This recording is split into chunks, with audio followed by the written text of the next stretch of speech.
საინიციატივო ჯგუფ Art Universalis ინიციატივითა და ორგანიზებით 21 ნოემბერს ქალაქის ზუგდიდი ლეგენდარულ რეჟისორ თემურ ჩხეიძეს უმასპინძლებს. შეხვედრის ორგანიზატორის ხატია ჯანაშიას განცხადებით, ღონისძიების ფარგლებში ზუგდიდის შალვადადიანის სახელმწიფო დრამატულ თეატრში გაიმართება თემურ ჩხეიძის მიერ მარჯანიშვილის თეატრში დადგმული სპექტაკლის არტ ხელოვნება ჩვენება, რომელშიც მონაწილეობას ქართველი მსახიობები ზურა ყიფშიძე, მიშა გომიაშვილი და ალეკო მახარობლიშვილი მიიღებენ. დაგეგმილია ასევე ლეგენდარული რეჟისორის შეხვედრა მაყურებლებთან და თაყვანისმცემლებთან. ამასთან თემურ ჩხეიძე ზუგდიდის თეატრში შემოქმედებით კოლექტივს და თეატრის სტუდიელებს მასტერ-კლასს ჩაუტარებს.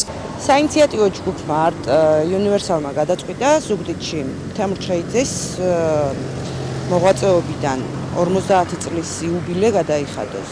და მოგეხსენებათ, რომ თემურ ჩხეიძე ზუგდიდში იყო შალვადადიანის სახელობის თეატრის სამხატვრო ხელმძღვანელი. 6 ოქტომბერს წელს 2015 წელს შესრულდა 50 წელი. ამ ღონისძიებასთან, ამ იუბილესთან დაკავშირებით ჩვენ ჩამოგვყავს ბატონი თემური და ჩამოგვაქვს მისი ერთ-ერთი საუკეთესო სპექტაკლი, რომელიც დაიდგა კოტე მარჯანიშვილის თეატრში არტ ხელოვნება. ღონისძიების თანაორგანიზატორი ზუგდიდის შალვადადიანის სახელმწიფო დრამატული თეატრია.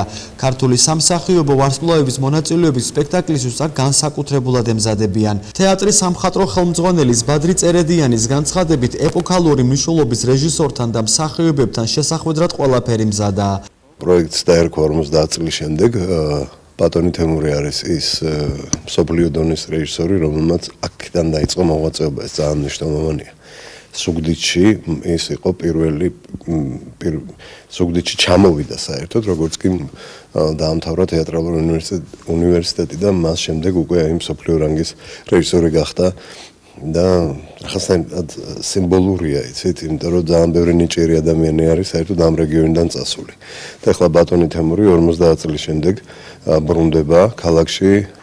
ღონისძიების მედია პარტნიორია ტელერადიო კომპანია ოდიში. ამასთან ღონისძიების საინფორმაციო მხარდაჭერა ჟურნალი გზა, ვებგვერდი კვირის პალიტრა, რადიო ათინათი და ონლაინ გამოცემა ლაივ პრესი უზრუნველყოფენ.